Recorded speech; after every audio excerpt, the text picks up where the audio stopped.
Welcome back to the Collegiate Hearthstone National Championship, where over 800 teams from colleges across the United States and Canada are competing for a chance at over $160,000 in scholarship prizing. My name is Cora Georgiou, and for the third time today, I'm joined by the one and only Brian Kibler. We have had some fantastic matches already, and if you want to tell us what you think about those matches, want to ask us any questions, let us know what you think, feel free to tweet at Team Tespa or on Facebook at /Team Tespa. And we actually have a couple of tweets that we are going to show up on the screen right now. Your tweet can be up there too. So at Anaclu says, why do you think these teams are saving Dirty Rat for so long? Should they be playing it earlier? Kibler, what do you think about this one? So Dirty Rat's a really weird card. We were talking about this a little bit in our first match. In some matchups, playing Dirty Rat early can just have the potential to spell disaster. You put a Flame Wreath Faces into play, you put a Mountain Giant into play, and the payoff versus the risk isn't really that big. Mm-hmm. Usually, you kind of want to save it to the mid to late stages of the game to take out a key minion your opponent has been holding, whether it's a Gadgetzan Auctioneer, a Leroy, a Kazaka, something like that. All right, and we have one more question as well. So this one coming from at SimonLucas120. What do you think about the current new player experience? So I actually... That's a big question. That's a big question. So obviously we started playing a very long time ago. I started playing in the open beta. But when I started playing, I was a college student, much like these guys, didn't have much money. A lot of it was going towards school and food at that point. So I actually played Arena to get most of my original collection, which fortunately at that time, this was pre-Naxxramas. It was just the basic and classic card set. Mm-hmm. So there wasn't nearly as much to earn. I think I ended up spending my first money on the Grand Tournament, actually. And since then, the starter pack is a great way to get some cards, but it's definitely gotten a lot tougher. So I can see that coming into the game now as a new player would be certainly a lot more daunting. I think we were very fortunate.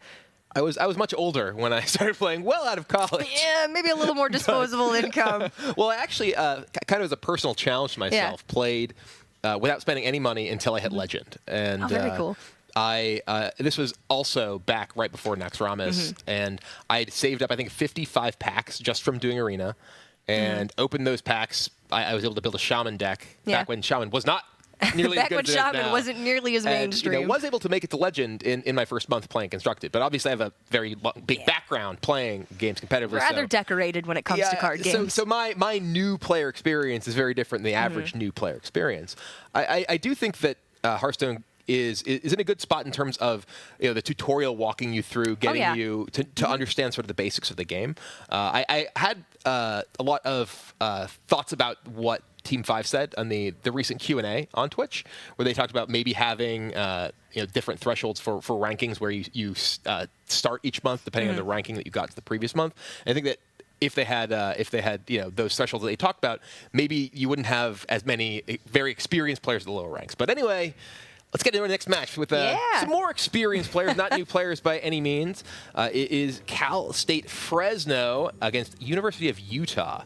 And one thing that stands out to me immediately here is there's not only no Shaman playing for Cal State Fresno, but they have both Paladin and Priest. This is rather unusual, considering Paladin and Priest obviously were much worse prior to Gadgetzan. Now Priest actually has gotten quite a boon. Dragon Priest with Draconid Operative is pretty decent. It can stand up to a lot of the aggressive decks, but the Paladin we haven't been seeing much except for a Finja Anyfin Paladin, which actually managed to, I believe, 9-0 against Alliance in the Trinity series. Over the 2 weeks. Yeah, over the 2 weeks. You're totally right. We've seen some great stuff out of that deck. So Priest and Paladin seems unusual. Maybe not as much as we're thinking, That's a very different metagame than this. The Trinity series using a double ban format and a 9-deck format. This using a self-ban. So with a self-ban, you can't really avoid playing against, say, aggressive decks from your opponent like you can with a double ban, like in Trinity series. So anyway, we'll see how this works out for these two teams. University of Utah having a much more sort of standard lineup, kind of like what we saw from Washington in the last match. Let's go ahead and take a closer look at Cal State University Fresno. It will be Infidel, Gibbons, and Discovered, with political science and business for both Gibbons and Discovered.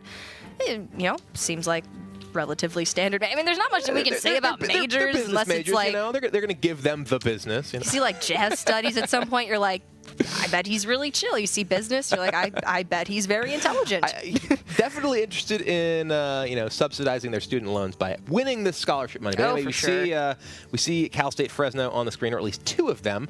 I don't know if that giraffe in the background is. I'm thinking giraffe is player number 3. I think that's discovered. Well, I was going to say we actually didn't see what one of the players looked like, so it could be a giraffe. That could be it, or it could be another Brian Kibler playmat hanging on the wall behind him. Who knows? But anyway, looking at the University of Utah, we see Zhu, undeclared, funny guy studying computer science, and Sneaky Turtle, who studies biology. Turtles and biology, they do seem to go hand in hand. It makes a lot of sense.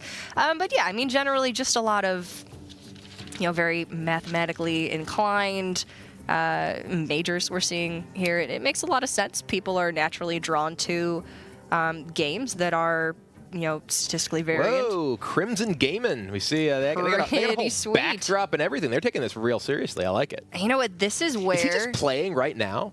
Because that would be great. If he was like laddering while they're playing their tournament matches. He's like, all right, I gotta make sure I'm warmed up.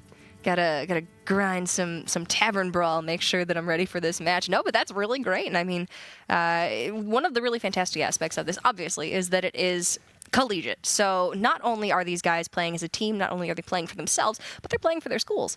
They're playing as representatives of their colleges. And here we can actually see their band, CSU Fresno, self-banning the Priest. But we will see Paladin. Unfortunate. And Utah banning out the Warrior. So interesting lineups. The Paladin obviously is the one that stands out the most. Utah's is pretty standard, all things considered. But again, we're seeing the self-ban of the Warrior. That is actually a pattern we've seen across a couple of these matches that I'm curious to see what the players' thoughts are on those sort of strategies. But, again, the self-ban is really unusual for competitive Hearthstone, so there's not really a sort of standard practice as to how you choose to use it in any given matchup. Yeah, it's something that we haven't seen in... Goodness, I can't remember any tournament in a long while using a self-ban format except for this one. So it's interesting to see how it will affect the metagame. And leading off, CSU Fresno with a Reno Warlock, and Utah with what looks to be a pretty standard aggro Shaman build. I'm sure we can expect to see some Jade mechanic in there as well. Yeah, and pretty crucially, CSU Fresno has Reno Jackson already in their opening hand. Mountain Giant as well is a card that is clearly very powerful if you're able to just spend your early turns tapping to discount it enough that you can play it early on. One of the things you want to be able to do in this matchup as the Warlock is actually play things to the board yourself. You can't just be reacting to your opponent's stuff because most of your actual removal doesn't line up terribly well against the early game. You can have Hellfire, but that doesn't kill Totem Golem. You can have Siphon Soul that's really slow to kill Flamey Faceless. But we do see the Reno Jax is the only card kept. They find Mistress of Mixture, so that's actually really big. They did decide to just pitch the Mountain Giant, deciding that they didn't want to spend their early turn tapping, wanted to look for a little bit more early interaction, and they find it. Yeah, I think that's totally fine. Fresno really just knowing what they need to find to win this matchup. And Utah draws Patches. Yeah, Utah's hand was looking a lot better in the mulligan. The Flame Wreath Faceless, obviously, public enemy #1 in CSU Fresno, I don't believe has access to Vaporize. But now after the mulligan, Utah is in kind of an awkward position. Yeah, they would love to have drawn maybe even just a small, or not small time Buccaneer, South Sea Deckhand could challenge this immediately. But the Mistress of Mixtures does put them in a pretty awkward spot because they aren't really just able to play out their patches. They're going to maybe hero power next turn. And that doesn't really leave them in a position where they're getting much actual damage in. And the more time that Fresno has, the more likely they are able to just get to the point where Reno Jackson can kind of seal the game against the burn. But Utah does have some of the high-impact cards. They have the Flame with Faceless. They have Aya already in their hand, so definitely not out just yet. Yeah, and I mean, obviously the Mistress of Mixtures, 2 attacks from it will get immediately nullified by its Death Rattle, so you're not really worried about clearing it off. It's not a very high pressure target, and by choosing to save a coin, then they get to Flame Wreath Faceless on turn 3, which is very difficult for Fresno to remove. So, yeah even with Power Overwhelming, can't quite do it. Yeah, so the coin Flame with Faceless does put a huge threat in play right away, and this is actually one of the reasons that I had sort of mentioned that Mountain Giant in the opening hand, because if they could play a Mountain Giant, then suddenly it's Utah who has the smaller thing in play. But now, they are just life tapping, and they have no answer even next turn right now How would you the have 7/7. felt about playing the Spellbreaker on that turn?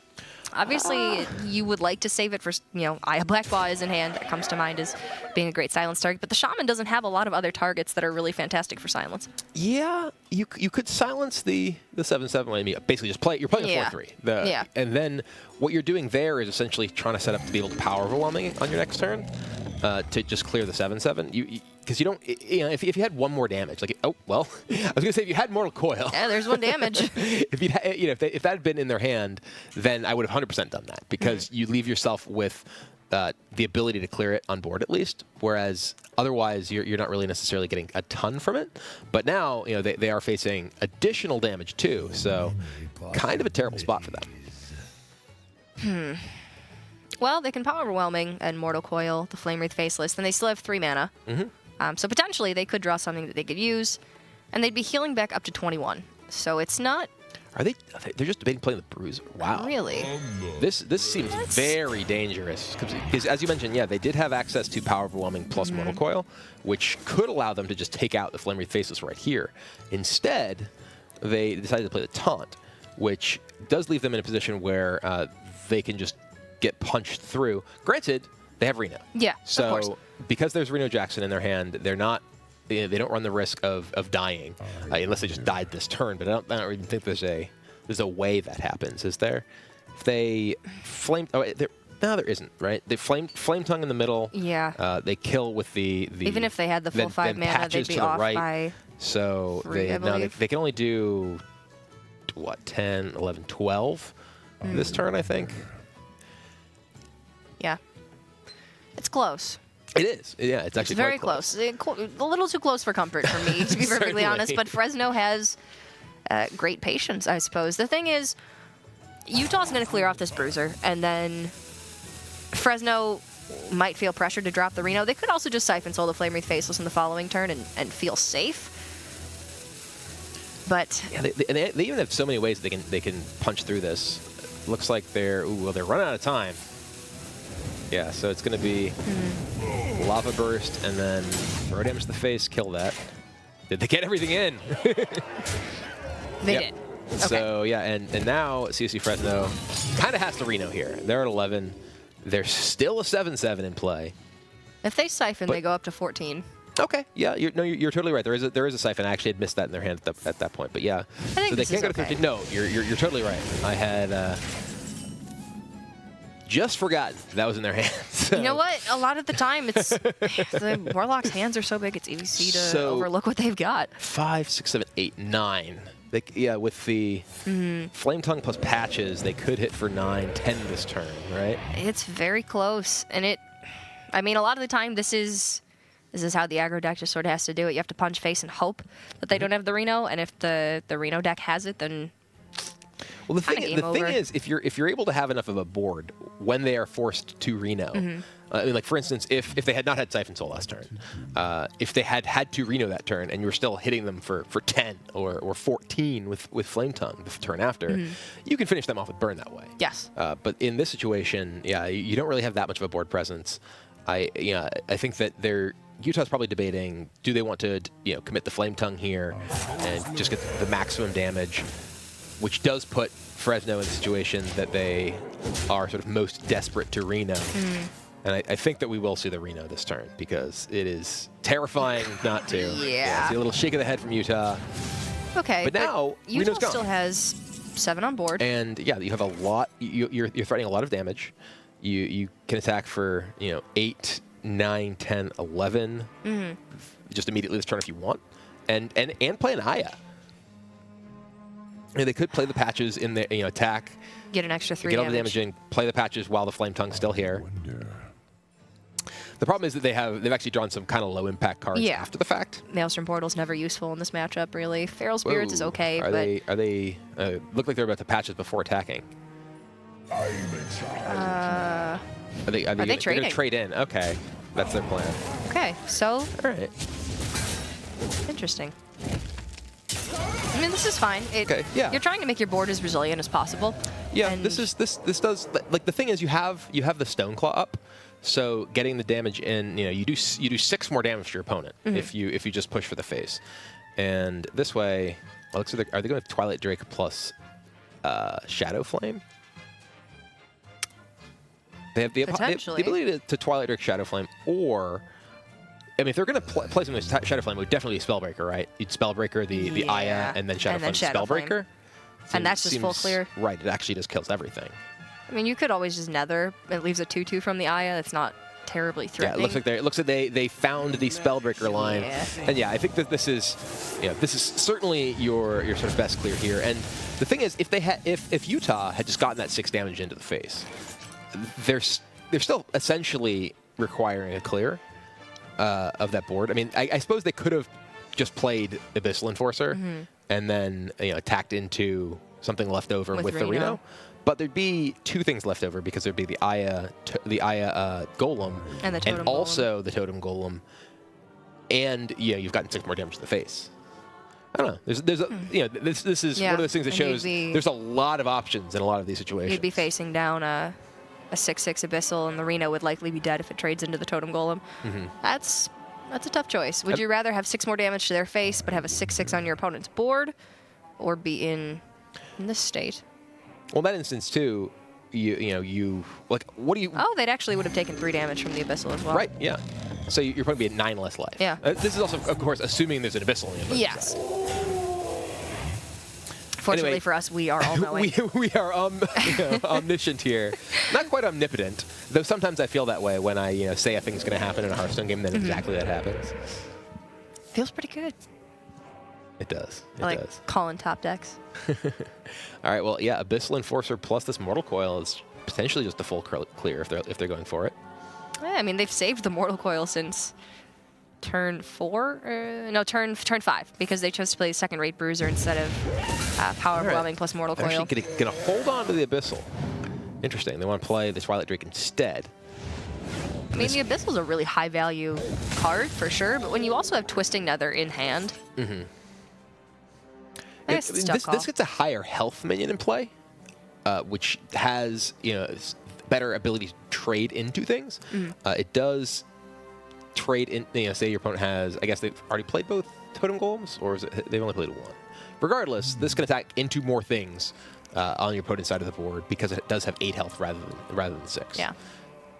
Oftentimes against Shaman, the attack doesn't really matter. Most of the minions, other than the Flame Wreath, don't have too much. Which the 6/6 can't kill. Yes. So this also is going to get worse. Your Twilight Drake is potentially going to go down in size as the game progresses, because you're playing cards from your hand and likely not going to be life tapping that much more, because you're afraid of dying. All right, face is the place for Utah. I can't say I blame them here. Putting Fresno down to 16. Obviously, the Reno is gone. Dirty Red is nice. They have to think that there's probably not really much in the way of minions in the opposing hand, considering the play that was just made. And yeah, that read works out. You see a little bit of a fist bump between the 2 players. Oh yeah, all right, this is looking good. 2/6 taunt, kill all your things but a 2/2. And they're in a very healthy 16 life. Bloodmage Thalnos is not really what they're looking for. It's a happy Fresno. I mean, they can Thalnos Maelstrom, and then they can kill the Dirty Rat. They can with the Jade Claws. They will leave their opponents still with an Emperor up hero power as well. Yeah, that doesn't get you much. If you roll spell damage, you can kill the Emperor. That's true. With the Jade. It's true. Yeah. No, they still have to punch through the rat, right? There's patches. Oh no, there's patches, right? Yeah. Actually, that patches just came from Maelstrom Portal. So yeah. I was like, wait, patches? Oh, patches, Where of course. You play a weapon, you get patches. Right, well, apparently you were right. If they rolled spell power, they could kill the Emperor. And patches, they could kill the Emperor. Well, I mean, we were talking about the bizarre feeling of being omnipotent during a game when you say a thing's going to happen. No, I think that was just the bizarre feeling of me. And it was like, this is being. If they roll spell power, they'll kill it. And that was the bizarre feeling of me being wrong, but at the same time being right. Because Maelstrom Portal was looking down on me in this one. You were actually just seeing the future. I think I was. You're like, wow. Maybe I'm a little bit psychic. If this, then that. Well, it probably should be illegal for me to compete in card games with this level of skill. And now Fresno's in a sort of a weird spot. They look like they're going to go ahead and trade in here. They can, if they want to, they can just play Abyssal and clear all these guys off and play their Refreshment Vendor to heal themselves back up, which looks to be their play. It's a pretty safe spot to be in. Yeah, so go down to 13, but back up to 17, and now Utah really low on resources. Yeah, small-time Buccaneers not really looking for this stage of the game. Well, unfortunately, even 2 patches couldn't dig Utah out of this hole that the Reno Warlock put them in, and it's looking like this is just going to be insurmountable. Yeah, not much that Utah can do here. Gonna go ahead and point that lightning bolt at the face, probably punch the face. And yeah, we see Fresno has the Leroy plus Power Overwhelming, which will just seal the deal. Yep. And even pick up a Defender of Argus for good measure, just in case they need a little bit more damage. But 10 points of burst closes it out. It's going to be enough, and CSU Fresno going to a 1-0 lead over Utah, proving that you only need 2 people to win in a 3-person team tournament. They have a giraffe. That's true. They have 2 people and a giraffe. 2 people and 1 very tall person animal. I mean, I think it's the neck, actually. It's really the giraffe's long neck. They're still rather tall, I would say. It's true. If you're talking shoulder to foot. I wasn't disagreeing that they're tall. But no, it's pretty clear that giraffes are tall.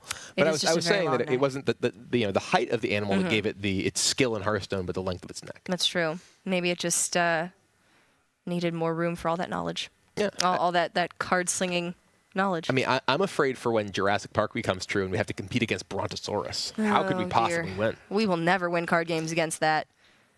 Those vegetarian dinosaurs are just too much for us to handle, but maybe not too much for Fresno. Maybe not. Because they have won their first game against University of Utah. I'm really going to work on my transitions a bit.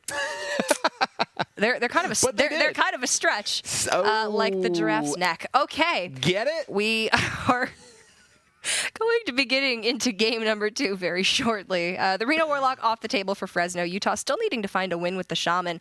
And I know I've been saying, the last couple of matches that the Shaman will usually find a win, and it just kind of hasn't. Struggled. Interestingly, it has kind of struggled. And I'm curious what the sort of reason for that. Obviously, in this format, you have to expect your opponent's lineup will have Shaman because there's no ban. You can't get it off the table. So I have to wonder if some of these decks may be a little bit more metagamed against Shaman. Could be. And if players have made some different card choices to make them a little bit better. We haven't seen that much unusual stuff coming out of these decks though. But anyway, getting into game number 2, Fresno. That's clearly Murloc Paladin, and I'm going to guess that it's anything can happen Paladin, because we don't really see many other kinds of Murloc Paladin, but they do keep just True Silver Champion. They want to ensure that they have a weapon to contest the early board. Utah, though, with a very strong hand. They have a Tunnel Trog, Feral Spirits. Probably going to see that Lightning Bolt go back, but I wouldn't be surprised to see the other 2 just get kept. Did they mulligan away a Murloc War Leader? They mulligan away both Murloc War Leader and Finja. Okay, that's... I can see why. You need to keep up with the aggression. All their Peacekeepers much better. I mean, you're looking for board clear, but I can also see why you would certainly at least want to keep the War Leader. Well, I actually think if you were going to keep one of those, I would probably keep Finja. Okay. Finja with the coin is super strong because you can coin it out against, as you see there on the screen, you can coin it out against many of the even totems that your opponent can have. Yeah, that's true. By the way, looking at Utah's hand again, there's Patches. Found him. Came and hang out.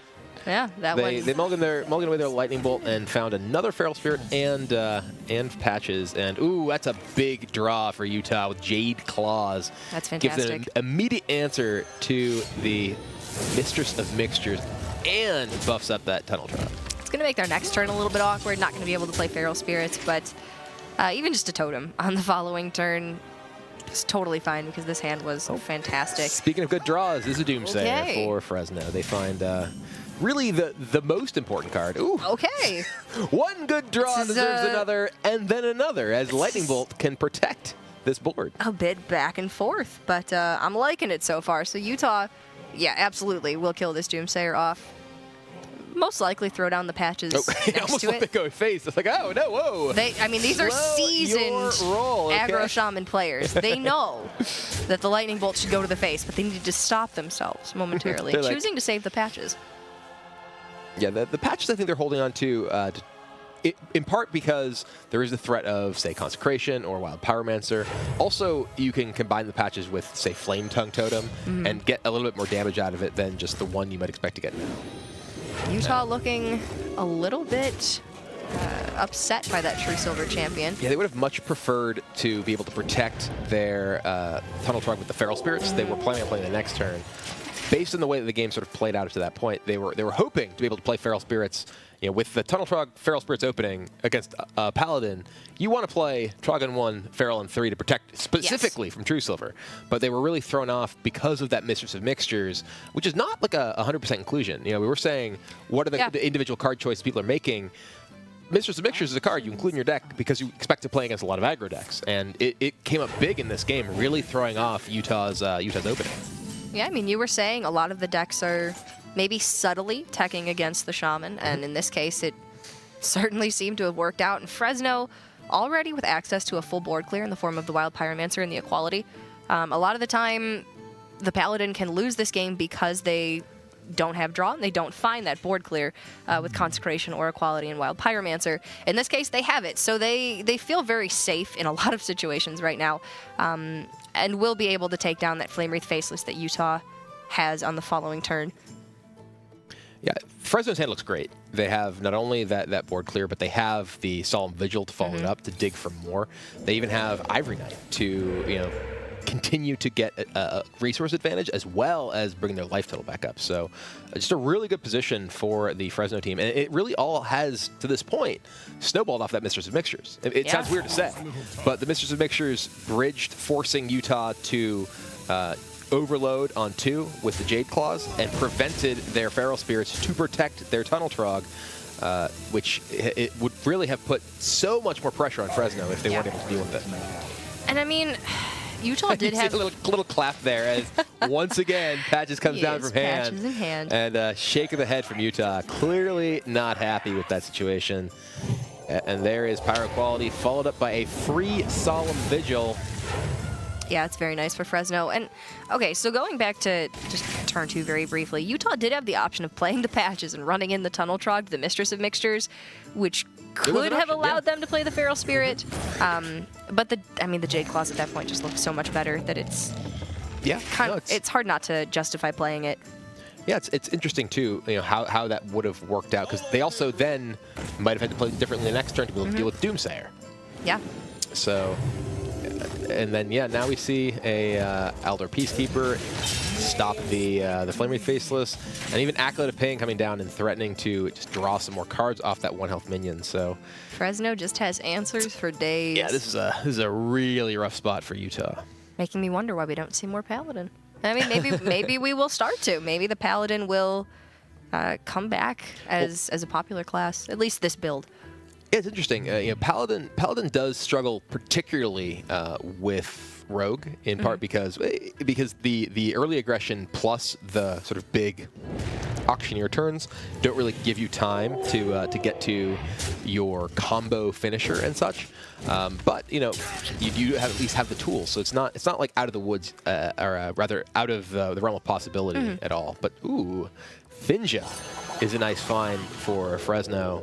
They can potentially get their Murlocs already going, just bumping it into this Feral Spirit. And it's a second Mistress of Mixtures, so definitely pretty heavily anti-aggro build of this generally control targeting deck. Yeah, I'm wondering what they decided to take out for that. I mean, in some cases, we were seeing Lay on Hands in the build, so maybe you sub out the Lay on Hands, put in the Mistress of Mixtures, and just rely on draw from Solemn Vigil and Acolyte of Pain.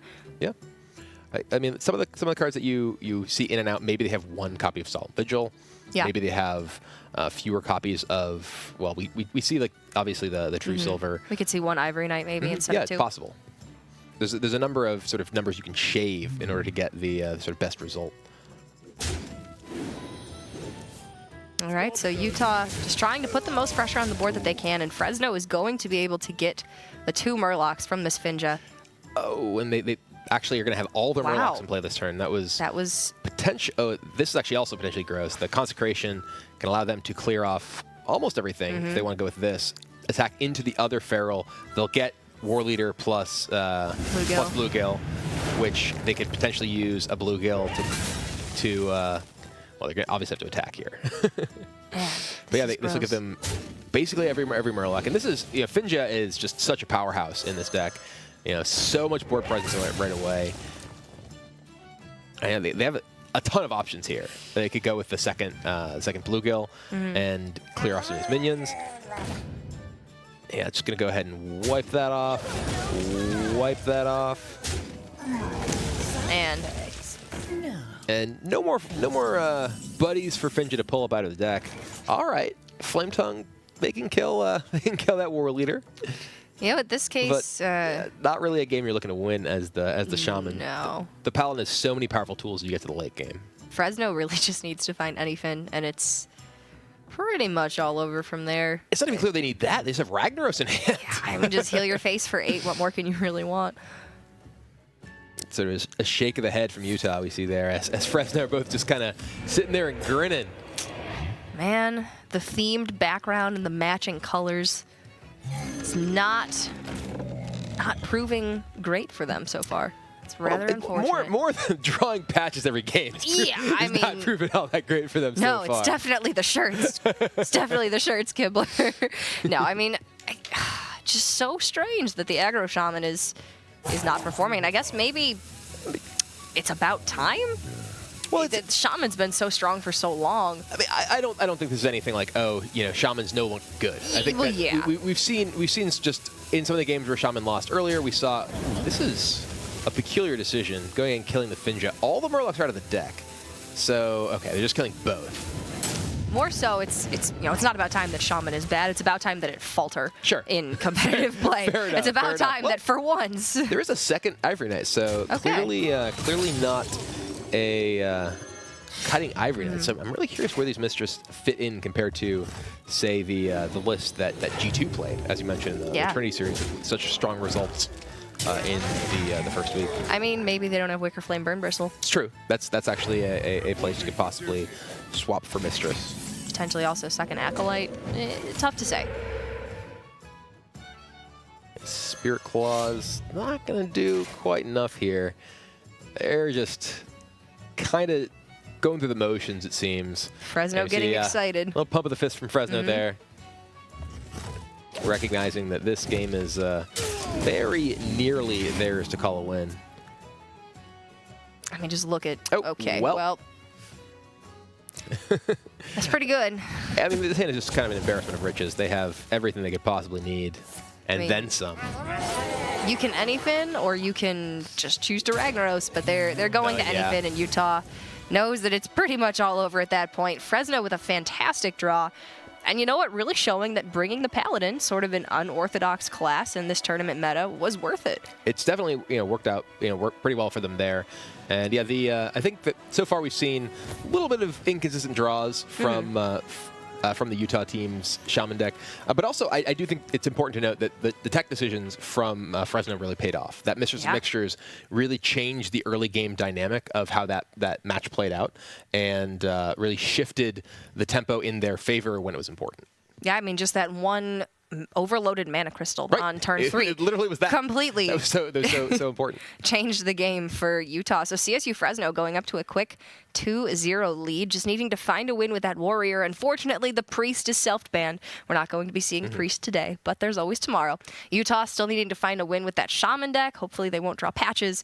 The Rogue and the Warlock as well, which we can assume is Reno, but there's some Zoo floating around. Who knows what's going to happen? I imagine they'll bring out their most favored deck against the Warrior. In this case, Kibler, which one would you play next? Shaman. Yeah. I think they're in a position where Shaman is very likely to be the strongest deck. We actually saw that in the match we just watched, the match where Washington went to their Shaman when they needed to play against Pirate Warrior, and that's exactly what we do see here.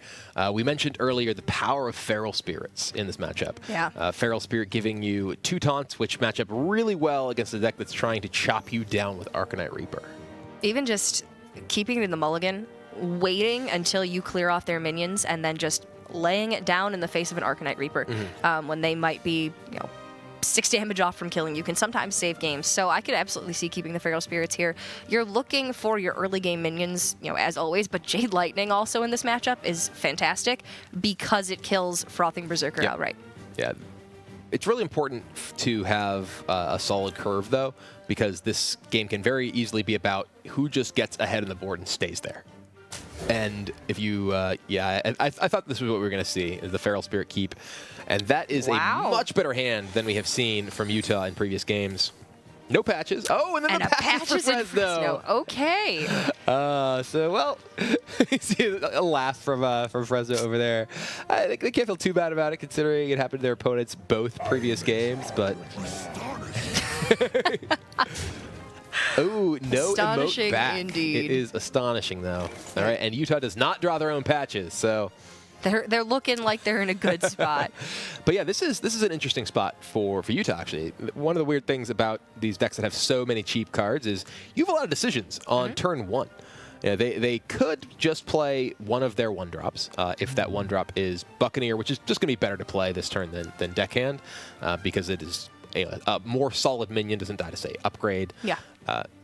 They could use their patches to kill their opponent patches. They could play Tunnel Trog and coin out Buccaneer, which allows them to play Totem Golem next turn and get the overload bonus on the Tunnel Trog. But there's also these weird things. Okay, well, if I do that, then I am overloaded the next turn and can't play Feral Spirits. But as you mentioned, Feral Spirits has a ton of value in the late stages of the game in this matchup because it matches up so well against just the individual weapon hits. All right, so they're going to Tunnel Trog here, and obviously this loses to Fiery War Axe, but fortunately for them, Fresno does not actually have it, so they don't have a way to remove this Trog here, meaning that even next turn they could coin out the Feral Spirits and just try to advance their board state as much as possible and close out this game early. Yeah, that's kind of the dream scenario of being able to Tunnel Trog and just have it protected, because say your opponent plays Bloodsail Raider this turn, which is one of the possible 2-drop options that are available for the Pirate Warrior, you could just coin out the Feral Spirits and just kill it straight away. And that may be what is exactly happening here. I wouldn't actually mind, from Fresno's position, attacking into the Tunnel Trog there to avoid the possibility of a value trade on the Bloodsail Raider. Yeah. But you're sort of playing around exactly coin Feral Spirits in that case, because otherwise, if they value trade, you just value trade back. So. Well, at this point, Fresno's hand is so weak that they're thinking, kind of just have to hope that Utah's hand is weak in return. Right. Yeah, and sometimes it's the best play, sort of play you have, the plan you have rather, is okay. We can't beat a good hand. It's not possible. We're just going to try and kill you. And yeah, there's the Feral Spirits. They do take the value trade, and now Patches is kind of stranded. Can't attack into anything very well, and now it's Fresno who looks to have the pretty awkward hand.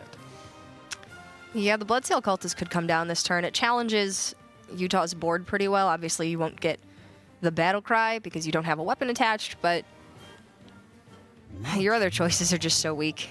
And it's looking like you're going to Korkron in the following turn, so I think you just need to try and take this back any way you can. Yeah, I think the 3/4 body is one of the only ways you are getting back here. We do see the 3/4 could just die to Patches off of the Buccaneer plus the Tunnel Trog, which survived that attack. So Tunnel Trog getting a 2-for-1. Not an exciting situation for Fresno by any means. So they're going to go ahead and just Buccaneer upgrade. This does mean that they do have a weapon available if they do have the Cultist next turn still. Or rather, if they do have a pirate remaining on the board. And I mean, this is okay. I guess the Buccaneer challenges one of the Wolf tokens, or, the Trog, if Utah feels like getting a nice 2-for-1 with that. And Utah only has 1 mana this turn. Yeah, they do, because the coin into Feral Spirits overload for 2. Now, the draw of Spirit Claws, they could play the Spirit Claws and use that to clear off the patches, but they do have Buccaneer that they could summon out their own patches. One of the things, as the game goes on, well, the more chance you have of drawing patches. So trying to hold it in your deck can be a little bit suspect. Be risky. And they could just choose to attack one of their minions in here, too. There's no particular incentive to trade off the patches rather than just eat this with one of their wolves. Maybe in that case, another upgrade. They did just see an upgrade played by itself. in this, if they do have another upgrade, or say 1-drop Pirate into Cultist, if they attack with one of the 2/3s, it could be vulnerable to that weapon. But it's probably more likely that there's like a Korokron too, and maybe you want to have the 1/1 left over to get an easy trade. Yeah. So they do just push the face. Yeah, I mean, you're so far ahead at this point, and you did just see the upgrade that you might as well try and get the value this feels off so of it. bad. They played upgrade last turn, then immediately did not first mate and replaced the full weapon. So they actually got 0 value from the upgrade they played. They were trying to set up. Yeah, no, it actually got 0 value because the Trog traded into the small time, and it would have traded anyway. 100% replaced. Man, that's rough. And Utah just, I mean, it's turn 4. They have a Flame Wreath Faceless. They also, in this case, could just Totem Golem, Spirit Claws, and Deckhand and try to this is just swarm the board. Right. This is just such a huge swing here with the Claws into Deckhand, getting the charge there, and powering up the Small Time Buccaneer. So much damage. All right. And obviously, wanting to find some favorable trades if possible, mitigate Fresno's board even more. They've got 1 card in hand, and at this point, if they can just continue to shut them down, then Utah knows that they will win this game. Inevitably. It might take a little bit longer, but... So they're going to attack face into this. Interesting. I was kind of suspecting that we might see the face into the 1/1, and then just the trade maybe of the small time plus the 1/1, and keep the 2 attack guy around. Because this way, they lose their deckhand, and this gets punched down anyway. And there are just so many possible permutations of how you make some of these attacks. Yeah. That it can be hard to kind of go back and be like, okay, well, you could have done this, without all 4 things, 5 things that just left the board out in play. Well, there's another upgrade, but there's a 7/7, and there's another 7/7 coming waiting down in the next wings turn. here. Looking like Fresno's just they're going to go ahead throwing out the well played. Pack it in. So Utah finally gets the win with Shaman in 3 attempts, and will now have to go back to their other decks to defeat this Pirate Warrior.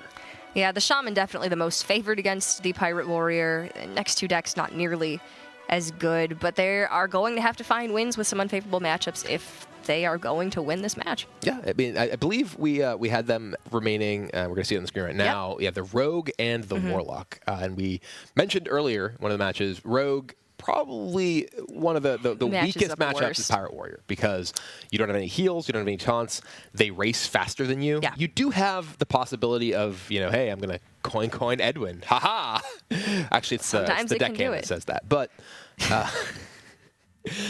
and then the Reno Warlock, if you draw the right combination of cards in the right order, Reno decks, they got answers to everything. It's kind of the beauty of Reno decks. Yeah, I mean, Reno itself, obviously, hugely powerful against a deck that's looking to burn you down. I think you probably throw out the Reno Warlock. You hope you have Kazakus on 4, a good potion on 5 with some armor and some AoE, and then Reno on 6. I think that's probably the way that you're going to win that game. That's what we saw earlier from Washington. Did not work out, but that is also going to be the plan for Utah, as it is the Warlock versus the Warrior. Yeah, these last 2 matches actually mirroring each other quite a bit, with the top team going up 2-0, the bottom team picking up 1 win, and then it all coming down to the Pirate Warrior. Utah, the Hellfire in hand is very strong. Clears off most of the minions coming out of the Pirate Warrior, but the thing is, a lot of the time you get to turn 4, you deal 3 more damage to yourself, and then you're just kind of dead on turn 5. It's also, you just have a frothing on the board, you cast Hellfire, and you kill yourself. Yep. Dirty Rat is very interesting in Utah's hand. They have Demon Wrath, too. And Demon Wrath, wow. Every single game of this match, look at that. The patches just showed up. I think Blizzard's punking us. I think they're trying to say, no, patches isn't a problem. Guys, Stone Tusk board is fine. It's fine. It's totally fine. This is a pirate. It's, it works with Bloodsail Cultist. When you draw exactly. That's what it's for. It's not bad. He's got a cool And we see the debate from Utah. Do we Dirty Rat them? Oh man, it's tough. It'd be a really scary Dirty Rat, because you have no information, right? Like your opponent's hand could really just be anything. And we're gonna see once again. Maybe if they play it so fast, from hand. Utah won't notice. I am in charge. You have to say it too, like just so they have no information that it was that. But Demon Wrath can actually clear up quite a bit of this board pretty handily. There might be some, some incentive to try and get greedy and mind control attack your opponent, but the Demon Wrath taking off a deckhand here, or rather a small-time Buccaneer here, along with the patches, just reduces your opponent's clock by so much if they have a weapon the following turn, and they would have with that upgrade. Coin out the Crorcron Elite for the War Chief. For Hellscream. I hear that way too much. Yeah, I've heard a lot of Crorcron Elite in my time. Way too much. I don't have nearly as much of a problem with that as I do with Frothing, though. And you know what? Utah actually having a nice opportunity now to get down that Twilight Drake. Challenges the board really well. The one thing they're missing, though, here is Reno. Yeah, with Reno, this would be a pretty good spot to be in. Well, not only Reno, but any healing at all at the moment. Earth Rain Farseer, Refreshment Vendor. Right, and if they don't find something, they really do run the risk of just getting burned out. This is a lot of damage right now. We see 9 come in, putting them all the way down to 12 life. And that upgrade means that weapon, it's not gonna be something you can remove. They do have Shadow Bolt in hand. Oh, that's a draw. Nice draw for Utah. Acidic Swamp Ooze right into the pre-upgraded weapon. That is an admirable style, huge draw killer. Absolutely. But Utah down to 12, so they're still kind of in a scary spot. I do think that, we're going to see the Shadow Bolt take that out. So one of the questions here is actually, do you attack the 1/1? Do you just kill off the Sir Finley? Because every damage matters, right?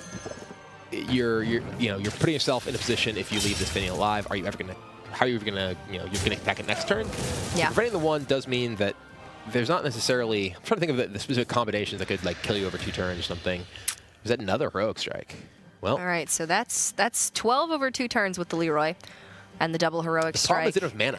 They don't have the mana now. Next turn they're going to have 6 mana, so even if they Heroic Strike now, then the next turn they only have 6, so they cannot Heroic Strike or Heroic Strike plus Leroy. Yeah. But if they draw, say they draw War Axe, they could have War Axe plus South Sea plus Heroic, which is not quite enough, right? It would be... It'd be 4, 5, 6, 7, 9. Yeah, it'd be 9 next turn. So they do, by playing this turn, try to set themselves up, but we see the Defender of Argus and the Dirty Rat. The Dirty Rat can potentially hits the Leroy. So they can just trade into this if they want, and then you can Argus and then Defender up. Right, yeah. you have 14 health worth of taunts, and your opponent essentially has to just burn you out from this position. Double Mortal Strike. They can't kill you with this turn. You can you could Siphon Soul your own Argus on the following turn to prevent double Mortal Strike over 2 turns. I mean, it's actually looking really good. Yeah, and Fresno taps himself down, finds a Reaper, but they're going to just go ahead and concede. Wow. So this is the first game 5 we're going to see. Yeah, I mean, all the other series have been pretty quick. We had 1-3-0, 1-3-1. 3-1. So going to a decider here. It's going to be tough though for Utah here. They still have to overcome this Pirate Warrior, and their one remaining deck is Rogue. Yeah, and I mean, to be fair, the Pirate Warrior's draws in the last couple of games were pretty weak. You had patches in both of the openers, so not exactly the best representation of the Pirate Warrior. And the Rogue is certainly at a greater disadvantage than the Reno Warlock. So Utah still has quite a mountain to climb, but it is possible. They could actually complete the reverse. Yeah, and Rogue, as we mentioned before, it's a deck that has some serious nut draw potential, right? You have Edwin, you have your own small-time Buccaneers, you have even just the possibility of Buccaneer into backstab your guy or questing adventurers getting big early, because the Pirate Warrior deck is pretty linear. It does the same thing basically every game, or it's trying to do the same thing, whereas there's a much bigger width in terms of the variance that's available to how powerful the Rogue deck is. And ooh, it's all shiny. The Rogue could take the burn strategy and keep the entire hand and just try to kill the Pirate Warrior before. Can do that. Now the backstab, I think, is easy. Maybe in some world, but not this one. Not unfortunately. This one, no. But we definitely see a bit of discussion surrounding the mulligan for Utah here. They're going to keep backstab and eviscerate, so they want to have significant removal. I'm kind of curious about CSU's Fresno's choice to actually keep that Dread Corsair, because that's a pretty slow card in a matchup where I feel like you want to just be as aggressive as possible. Yeah, I mean, even with the upgrade in the following turn, they still can't play the Dread Corsair on 2. You can play it on 3, but it's kind of mana inefficient. I don't know. It's Utah here, though, pretty awkward draw. They did pick up a counterfeit coin, but they don't have that Edwin that we're talking about, coin Edwin, or anything like that. And Conceal, not really a card that is in the deck for this matchup. Conceal's great. Oh, wow, they're actually just going to coin out their hero power. So they want to cut into the aggression here as soon as possible and ensure that they're not just taking repeated damage from these minions. I think this is okay. I don't see a world where you're saving these coins for Azure Drake. I think you're going to be under too much pressure early on, so this is all right. And Fresno here actually amusingly has the ooze to take out the weapon, but Utah doesn't really have much to do with their mana next turn anyway, so they probably would just be redaggering as it is. Yeah, you can backstab, redagger. Yeah. Clear the board. They find Fan of Knives 2.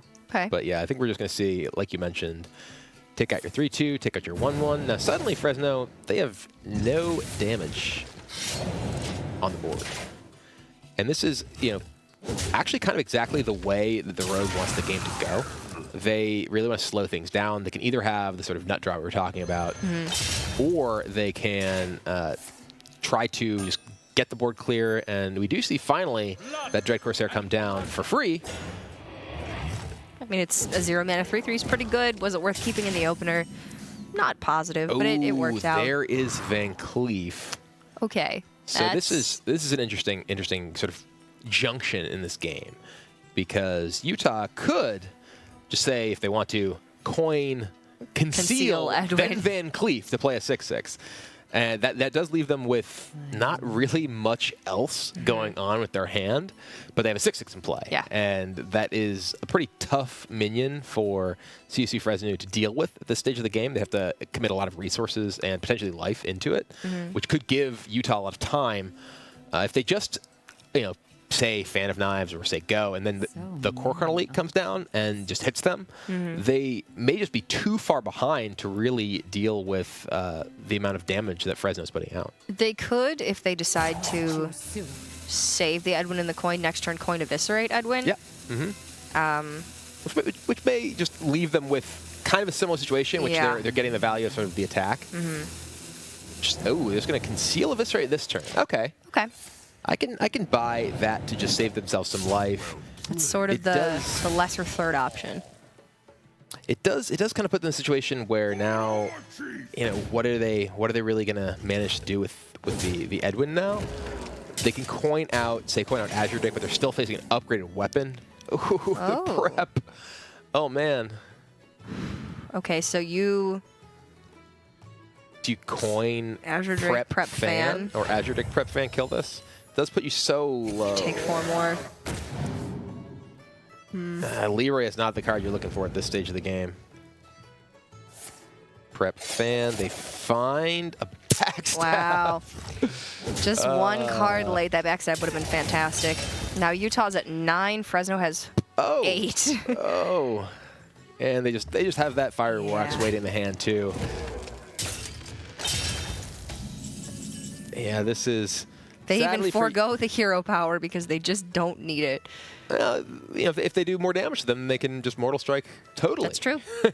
That's true. But yeah, this is the death knell for Utah here. It is definitely not. This is why this deck is a bad matchup for the Rogue deck, because you don't have ways to stop their damage. You have no taunts, you have no heals, and we saw that he has used their life total early as a resource to kind of punch down those early minions, and all that adds up. Yeah, and I mean, it was even looking fairly decent for the Rogue after the first couple of turns. They had managed to clear the board and were in not too terrible of a position, and then suddenly, as it seems with the Pirate Warrior so often, they've just dealt 25 damage, and you have no idea how it happened, but the Rogue just unfortunately can't come back from this. So Fresno looking like they're going to take this match, barring an unexpected concede on their part, which I hope we wouldn't see at this point. Utah debating, is there any way? And yeah, we see the celebration from Fresno as they realize that they are going to be taking this match. Just need to point those cards at Utah's face. Ooh, the BM greetings. And man, rubbing salt in the wound, Fresno. Borax, Mortal Strike, and CSU Fresno will take the match against Utah. All right, Utah tried their best to climb back into that match, but unfortunately for them, it just wasn't a series of good matchups, and Fresno taking that match 3-2, closer than the ones we've seen earlier today, but still a decisive victory for those guys, and a Giraffe. Giraffe, I think the Giraffe was really crucial. I do. I think he was really great moral support. I can't think of actually any other purpose for the Giraffe other than looking cool. I mean, maybe the Giraffe actually is actually one of the players in the team, as you were saying before. That could be. I mean, the long neck clearly gives it an unfair advantage.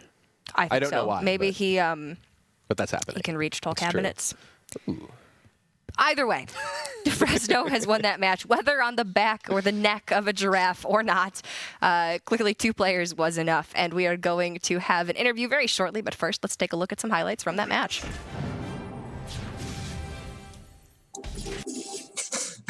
Don't be. Can't do it. No. I just stopped themselves from BMing. They couldn't stop themselves the whole time. Oh man, maybe it's the man bun. I don't know. Something about it just screams. Correct ordering. Rub salt in the wound. I don't know. Oh my God! Twice in a row. I like the Paladin. I think seeing the Paladin is actually really sweet.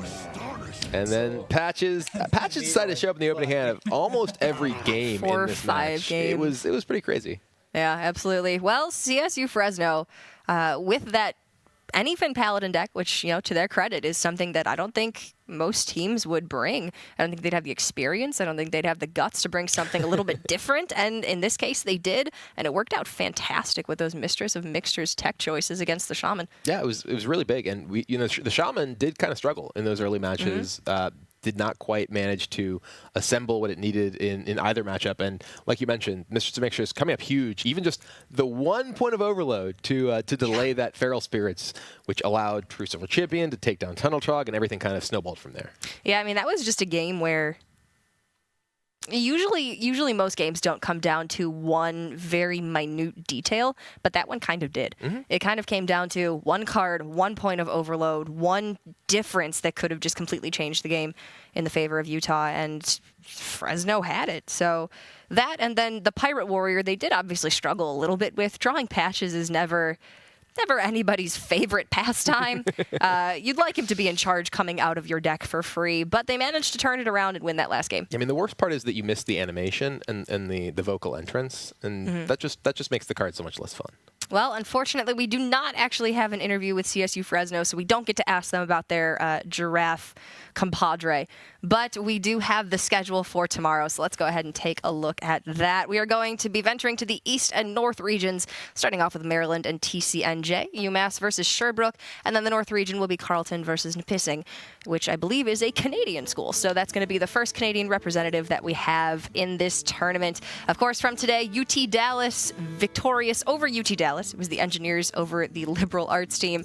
NAU beat Washington 3-1, and then CSU Fresno taking out Utah 3-2, which you just saw. So certainly an action-packed day. Really interesting seeing how the self-ban affects the meta, and I'm excited to see even more tomorrow. Yeah, I'm definitely excited to see how this really sort of metagame shapes out. I wonder if, for instance, we're going to keep seeing rogues, because with no ban available, you really can't ensure that you are not going to run into, well, Pirate Warrior and similar decks that can give you a lot of trouble. Yeah, and if you guys want to let us know what you think about the tournament so far, ask us some questions, really get involved in the conversation, tweet at Team Tespa or on Facebook at /Team Tespa. We also want to give a huge thanks to our sponsors. We are powered by Twitch here at the ESL studio in Burbank, and also special thanks to Gunner and Steel Series. Without them, this entire tournament would not be possible, so we, of course, have to give them credit where credit is due. So that's about going to wrap it up for us today. Kibler, do you have any last thoughts? No, like I said, I'm really interested to see how the metagame sort of shapes up and see if we're going to see any crazy decks from anyone. if we're going to see mostly kind of the standard sort of stuff, which we've seen so far. Yeah. But I want to, yes, there's some cool stuff with Anyfin Paladin, but will anyone bust out anything really crazy? I think the Anyfin was like sort of dipping your toes into the pool of what you can do in the Hearthstone standard meta right now. Today it was Paladin, maybe tomorrow it's Hunter.